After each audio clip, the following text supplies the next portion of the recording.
Pak Presiden, izin bertanya, sebenarnya apa yang ada di benaknya Pak Presiden mengenai kemajuan yang Bapak ingin lihat terjadi dalam pendidikan di Indonesia ini? Pendidikan untuk semua. Artinya inklusif, sampai ke pinggiran, sampai ke pelosok desa, pelosok tanah air.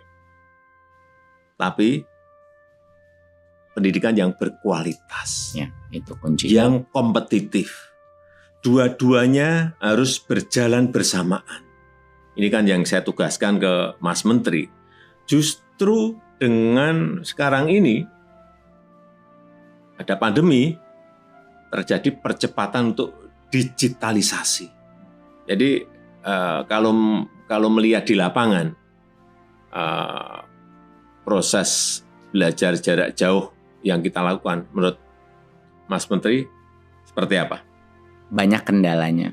Banyak yang nggak punya HP, banyak yang nggak punya koneksi internet. Dan kita melihat di dunia, memang kualitas daripada pembelajaran itu ada penurunan. Tapi, hal yang dipelajari para guru-guru dan anak-anak mengenai platform-platform digital ini menjadi suatu kesempatan emas bagi kita, Pak Presiden, untuk mengikuti perkembangan itu dan menggunakannya untuk transformasi pendidikan seperti yang Bapak bilang, hybrid. Walaupun anak udah kembali ke sekolah, nanti berbagai macam platform teknologi akan meningkatkan kolaborasi antara guru, orang tua, dan murid dengan cara-cara yang belum bisa kita prediksi, tapi kesempatannya banyak sekali, Pak. Jadi sudah ada terobosan-terobosan? Sudah, Pak. Ke sana? Ada beberapa, ya. Pertama yang saya bilang tadi adalah digitalisasi sekolah akan menjadi salah satu fokus utama di dalam program Merdeka Belajar ini. Tapi ada beberapa program-program yang sangat penting yang sudah diluncurkan, Pak, walaupun dalam masa pandemi. Yang pertama adalah ujian nasional kita ubah menjadi asesmen nasional, di mana sekarang kita bukan mengukur informasi, tapi kita mengukur numerasi dan literasi kemampuan bernalar, Pak, sesuai dengan standar internasional. Dan pertama kalinya di sejarah kita, Pak Presiden, kita akan menambahkan survei karakter, di mana nilai-nilai Pancasila akan bisa kita ukur dan kita kuantifikasi per sekolah. Isu-isu seperti intoleransi, kekerasan seksual, dan perundungan bisa kita ukur, Pak Presiden. Bagus sekali. Per sekolah, Pak, nanti ada peta-petanya gitu. Bagus sekali. Jadi ini program Big Data, salah satu program Big Data pertama kita, Pak. Bagus Pak Presiden selalu menagih saya mengenai melakukan digital government. Jadi ini step pertama kita, Pak. Ya, itu lompatan yang ingin kita lakukan kan di situ. Betul, Pak. Dan yang kedua, Pak, adalah program guru penggerak, di mana regenerasi kepemimpinan kepala-kepala sekolah kita, pengawas kita, guru-gurunya LPTK kita itu akan keluar dari alumninya guru penggerak, Pak. Saya baru aja di Papua, Pak. Kemarin luar biasa, sama di Kalimantan Timur. Banyak dari guru penggerak yang ikut program baru 5 bulan nangis-nangis depan saya, Pak Presiden. Mereka nangis karena apa, Pak? Mereka nangis karena menurut mereka program ini membuat mereka menyadari berbagai macam mispersepsi mereka mengenai apa artinya pemimpin di dunia pendidikan, Pak. Jadi strategi kedua kita, Pak, adalah untuk meluncurkan regenerasi kepemimpinan. Kepala-kepala sekolah kita semua bakal alumni dari guru penggerak. Ketiga, Pak, kita transformasi keuangan. Ini yang dengan dukungan Pak Presiden sangat membantu, Pak. Dana BOS yang tadinya suka datang telat, Pak, di daerah, kita nggak lewat pemerintah daerah, langsung transfer ke sekolah, biar kepala sekolahnya nggak perlu nalangin dulu. Biasanya minjem-minjem, Pak, sama orang tua untuk bulan-bulan pertama. Sekarang alhamdulillah transfer langsung.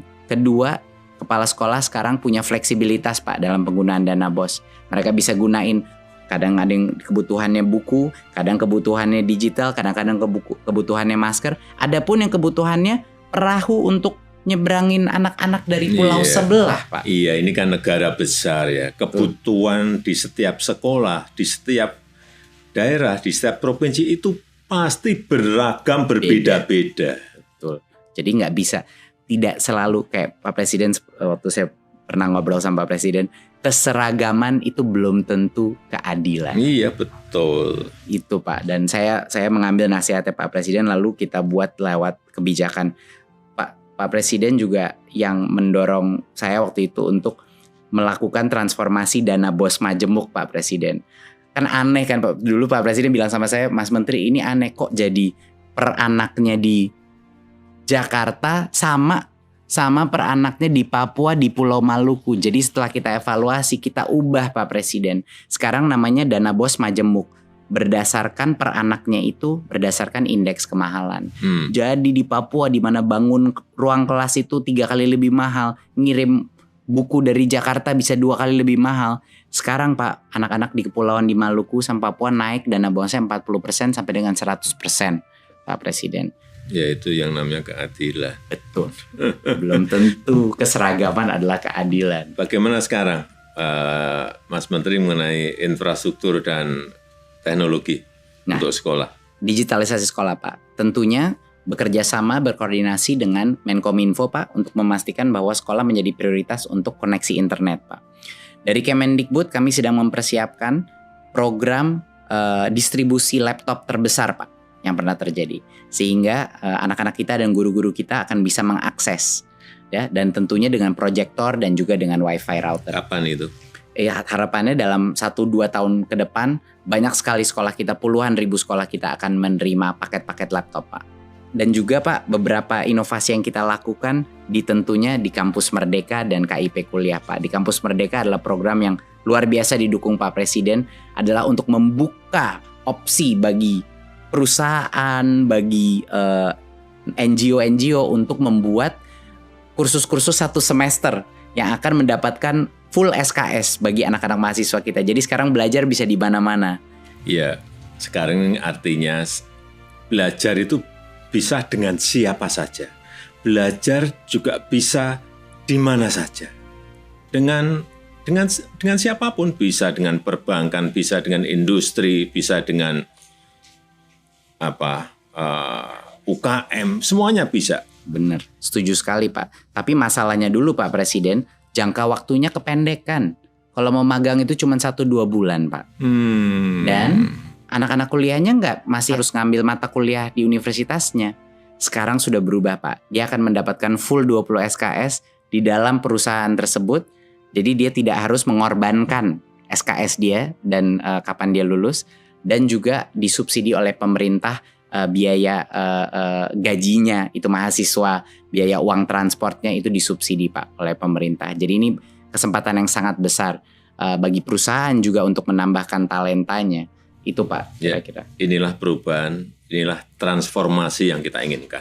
Betul Pak, betul Pak. Dan banyak sekali perusahaan yang semangat Pak. Waktu saya bilang sama perusahaannya, Pak Presiden yang minta ini partisipasi semua sektor strategis. Mereka luar biasa semangat ya Pak, karena ini benar-benar memecahkan masalah mereka juga.